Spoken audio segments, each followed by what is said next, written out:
Proudly brought to you by Investment Solutions with confidence.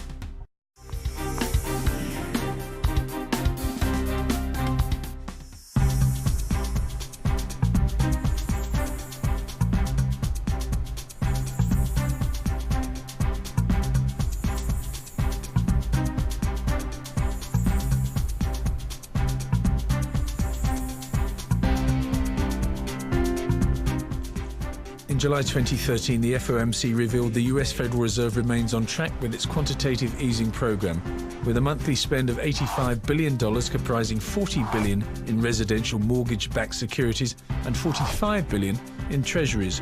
Interest rates will, for the moment, remain at record lows. However, it appears more than likely that Mr. Ben Bernanke will indeed begin tapering off the asset purchases within the coming months. The announcement sent stocks up and then down, but remained in a relatively tight range. The yield on 10-year treasuries trended lower to 2.684%. The gold price took a slight knock, and major banks like JP Morgan Chase, Bank of America, and Citigroup edged up. It's evident that investors are a tad cautious, just until there's more clarity on the Fed's quantitative easing exit strategy. Of course, the big question that's on everyone's lips is what happens when QE comes to an end. Derek Masibe, MD of Investment Solutions, says it'll hurt, but remains positive that in the long term, the outlook is good. I think the markets will be in a tailspin for a while. Volatility will go through the roof. And I think at that point in time, someone will have to dish out their hard medicine, which is required to get the economies and all of that into a much more solid footing. So the austerity measures that we're all running away from, that's when the D-Day will come, when they will have to be implemented. And during that time, we all know that we'll go into a state of something akin to a depression. But obviously, when we emerge out of that, we'll be in a much better shape than what we are now. Peter Schiff says quantitative easing has simply delayed the inevitable, and the future looks very bleak for the US economy.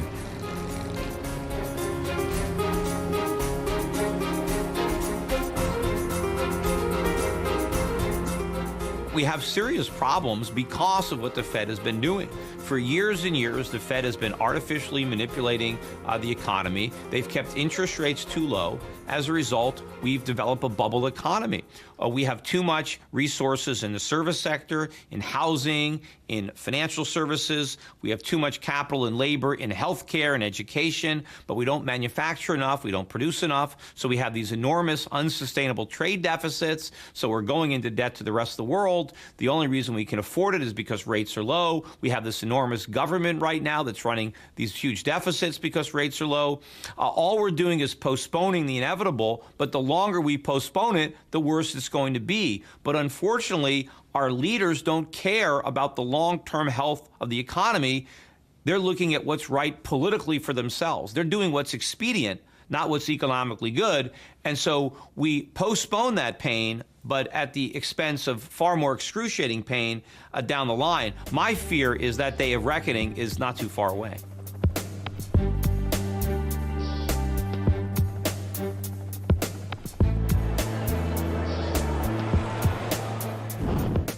The US stock market since March 2009 has risen approximately 250% because of this dramatic, some would say beautiful, monetary policy that has been not just initiated in the United States of America, but has been perpetuated by the US and also is being copied elsewhere.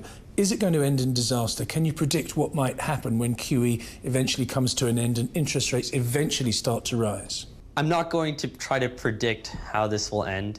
What I do know is that this is a new territory. This is uncharted for economic systems. We have never seen, to my knowledge, this level of globally coordinated monetary easing.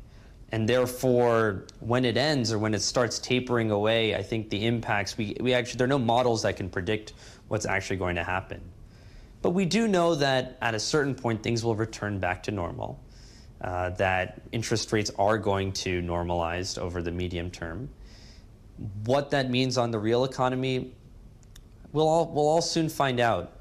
But what I really want us to realize is that these are not economic questions that we're dealing with anymore. They're not even political and social questions.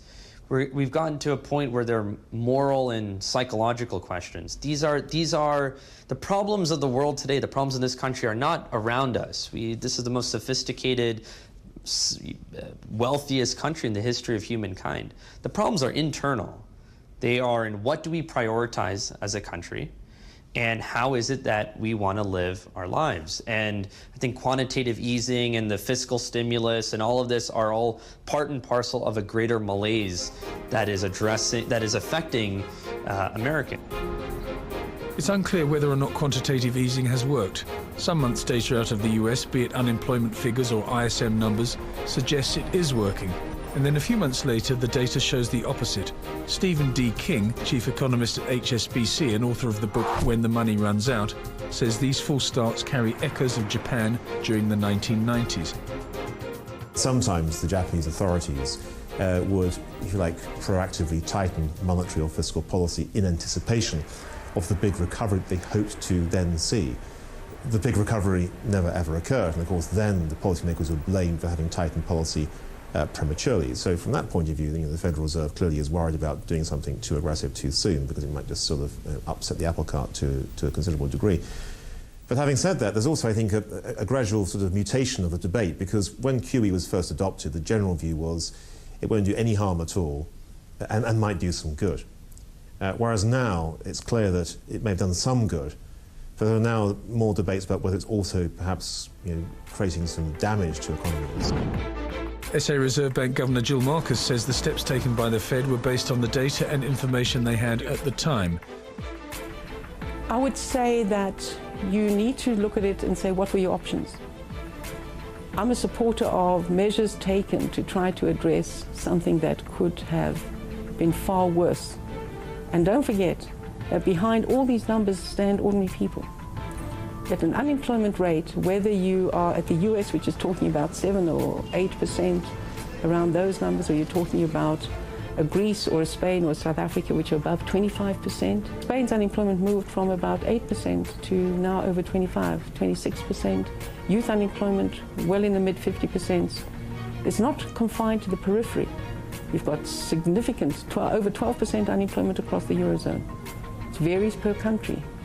France, all of the countries are affected. Italy are all affected, especially by youth unemployment. So the challenge that we have is to look at what we don't know the counterfactual. We don't know what else there would have been. Many believe the current state of the economy in the US will take generations to correct.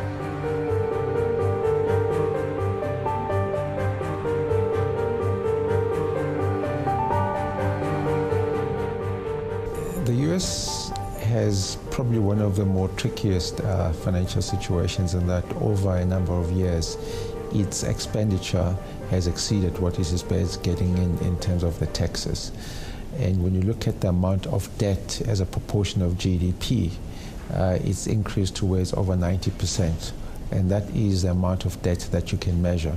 But when you add the other commitments that they've made, which they've not incurred, Medicare, Social Security, etc., that debt becomes almost twice what the GDP of the US is. So the US's major problem is not so much the existing deficit, it's just the commitments that it has made to its citizens for future years.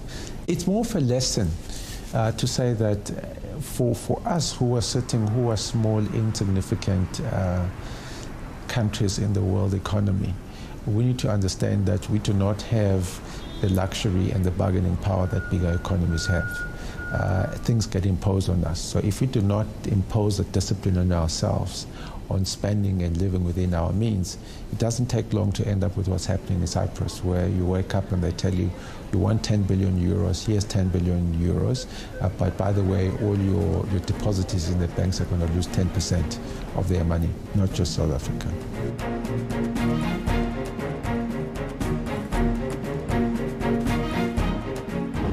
There will be consequences, including for countries like ourselves, as we've seen in many emerging markets, just at the reaction of the markets to his talk of tapering. Yes, our bond yields spiking dramatically. What was the effect of QE on South Africa?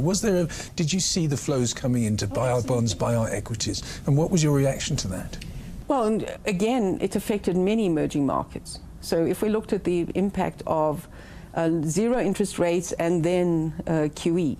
Obviously, take pension funds, for example. Pension funds have a fixed obligation. They've got to meet their payments. If their earnings are at the level of what you've got in the United States, when you're at zero bound or below, they obviously look for other sources of funds or earnings, so that you saw big flows into most emerging markets. In the 5 years before 2007, the average bond, non-resident holding of bond inflows, the bond inflows were around 5 billion a year.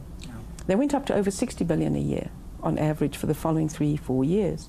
This year so far we're still positive in terms of bond inflows, but again, some of the things have changed with the tapering question, as well as some of South Africa's specific issues. But you saw a shift between equities and bonds.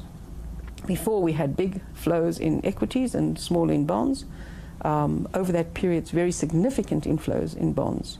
So yes, and what does that do? To depreciate your currency. So we were somewhat overvalued. That affects your manufacturing sector, it affects your exports.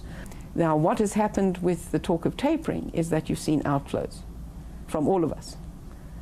Quite savage in some instances, and then you've got a depreciating currency.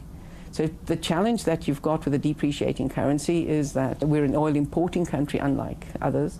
So therefore the price of oil goes up. There has an impact on transport costs, fuel costs, so it hits ordinary people. Equally with the depreciating currency that we've got is that your exchange rate is a factor in terms of inflation. So it depends how long we're at a weaker level, how weak that becomes, and what the pass-through is. And while the world's economies anticipate the return of normalization, the question about the accessibility of money still hangs in the air. Does money grow on trees? You know, there are always stocks that are going up and down. It's possible to make mistakes. A lot of people who thought interest rates were going even lower than they were have lost a lot of money very quickly in this rise in interest rates over the last month. This is still a very risky business. It's generally true that the media focuses on the winners, but there are a lot of losers along the way. It's a much riskier business than most people think. If you're sitting in Portugal, in Greece and Cyprus and those places, you really understand that money doesn't grow on trees. But in the US, it's a matter of, it is still years away before you're forced to actually deal with the reality of the fact that there's not much money going around to be able to meet the obligation that the government has actually made to you. Well, our money's actually printed in cotton, I believe. So in that sense, no.